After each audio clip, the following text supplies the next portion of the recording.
நண்பர்களே, இன்றைய உணவே மருந்து பகுதியில நம்ம மத்த கீரை வகைகளை பார்க்கலாம். வாய்ப்புண்ணு இருக்கிறவங்க மணத்தக்காளி கீரைய பச்சையாவும் சாப்பிடலாம். இல்ல கூட்டு, கடையல் செஞ்சும் சாப்பிடலாம். அதே போல வயிற்று உப்புசம், வயிற்று எரிச்சல், அக்னி, மந்தம், இருமல் இதெல்லாம் உடம்பு சூடு இதெல்லாம் சரியாகணும்னா வெந்தயக்கீரை. இது குளிர்ச்சியானது. அதனால இத சாப்பிட்டு வந்தீங்கன்னா வயிற்று புண்ணெல்லாம் சீக்கிரமா சரியாகும். புதினா கேட்கவே தேவையில்லைங்க. அதோட வாசனைக்காகவே புதினா துவையல் அரைச்சு சாப்பிடுறவங்க நிறைய பேர். பற்கள்ல வர பலவித நோயையும் இது போக்க வல்லது. ரத்தத்தை சுத்தம் செய்யுது. நிறைய சுண்ணாம்பு சத்தும் இரும்பு சத்தும் நிறைய இருக்கு. கீரைகள்லயே சக்கரவர்த்தி கீரைன்னு ஒண்ணு இருக்குங்க. இது பாத்தீங்கன்னா பித்த உஷ்ணத்துல வந்த நோயெல்லாம் நீக்கி ரத்தம், சுக்கிலம், எலும்பு, நரம்பு, தசை, நாறு இதை எல்லாத்தையுமே நன்கு வளர்ச்சியா பலப்படணும்னா சக்கரவர்த்தி கீரையை சமைச்சு சாப்பிடணும். நம்ம நம்ம பாட்டிமாருங்கள்லாம் புளியம் கொழுந்த கூட பறிச்சு துவையல் அரைப்பாங்கங்க. இது பாத்தீங்கன்னா உடல்ல உஷ்ணத்தை உண்டாக்குமா. அதனால அதிசீதள தேகம் உள்ளவங்க இத கூட்டா சமைச்சு சாப்பிடுவாங்களாம். மணலிக்கீரை இது மலத்தை இலக்கி வெளியேற்ற மணலிக்கீரை. அதெல்லாம் இந்த காலத்துல எப்படி இருக்கும்னு கூட நிறைய பேருக்கு தெரியாது. சாரக்கீரை அதே மாதிரி மகோதரம் குணமாக சாரக்கீரையை சமைச்சு சாப்பிடணுமா. சிறுகீரை சாப்பாட்டுலயே ரொம்ப டேஸ்டான கீரைனா சிறுகீரை தாங்க. பருப்பை சேர்த்து அதை நம்ம கடைஞ்சியோ கூட்டாவோ சாப்பிடும்போது சூப்பரா இருக்கும் நெய் விட்டு. இது காச நோயையே கியூர் படுத்தும்னா பாத்துக்கோங்களேன். அதுக்கப்புறம் பண்ணைக்கீரை.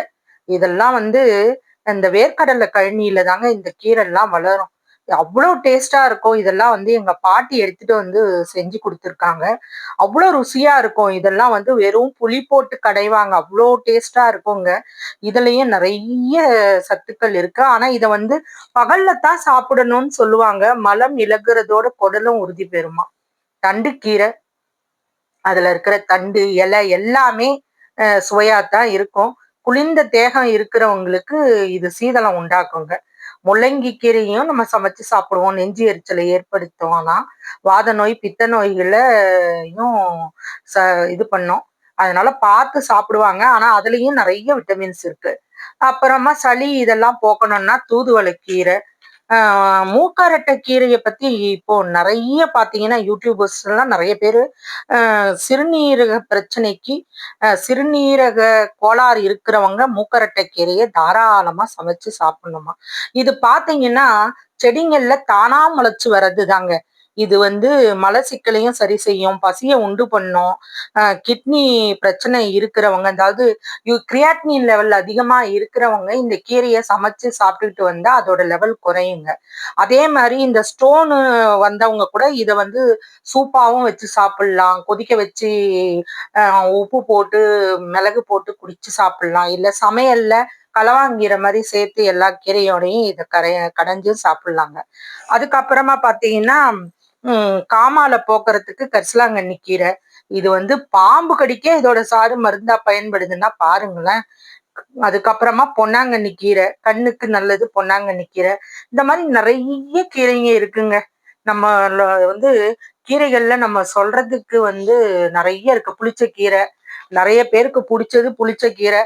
அதுவும் இந்த ஆந்திரா ஸ்டைல்ல கோங்குரா செஞ்சு சாப்பிட்டா சூப்பரா இருக்கும். அதெல்லாம் வல்லாரக்கீரை மூளையில நினைவாற்றலை பெருக்கி கொள்ளணும்னா நம்ம சமையல்ல வல்லாரக்கீரையை குட்டி பசங்களுக்கு படிக்கிற பசங்களுக்கு சேர்க்கணும்வாங்க.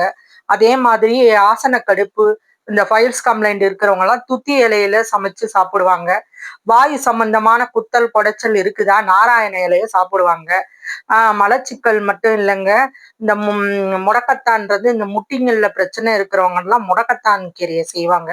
ஐயோ பிரண்டைய விட்டுட்டாங்க. முக்கியமா அஜீரணத்தை போக்குறதுக்கும் நிறைய கால்சியம் இருக்கிறதுக்கும் டாக்டருங்களே ரெக்கமெண்ட் பண்றது இப்ப பிரண்டைய தாங்க. பிரண்டைய தொகையில அரைச்சி இல்லைன்னா குழம்பு பச்சடி பண்ணுவாங்க. காரக்குழம்பு மாதிரி வச்சு வெல்லம் போட்டு செய்யணும். ஆனா என்னன்னா பிரண்டைய கிளீன் பண்றது தாங்க பிரச்சனை. அதுக்கு என்ன பண்ணணும்னா பிரண்டைய பிஞ்சு பிரண்டையா எடுத்து அதோட தோலை சீவி நல்ல எண்ணெயில முதல்ல வதக்கிடணுங்க. அதுக்கப்புறம் நீங்க என்னென்ன போடுறீங்களோ போட்டு சமைச்சிங்கன்னா சூப்பரா இருக்குங்க பிரண்டை துவையல். அது அவ்வளோ நல்லதுங்க. அது எலும்பு முறிவு வீக்கத்துக்கு கூட பிரண்டை சரி பண்ணும்.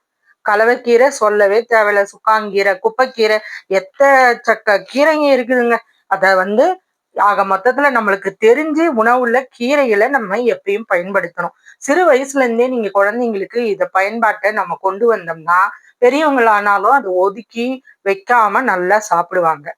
என்ன நண்பர்களே, இன்றைய உணவே மருந்து பகுதியில கீரைகளை பத்தி பார்த்தோம். அடுத்த வாரம் கிழங்குகளோட அளப்பரிய சக்திகள் என்னன்றத பத்தி பார்க்கலாம். பசியின் வாசிப்புகளை சப்ஸ்கிரைப் பண்ணுங்க, லைக் பண்ணுங்க, ஷேர் பண்ணுங்க. உங்க கருத்துக்களை என் கமெண்ட்ல பதிவு பண்ணுங்க. நன்றி.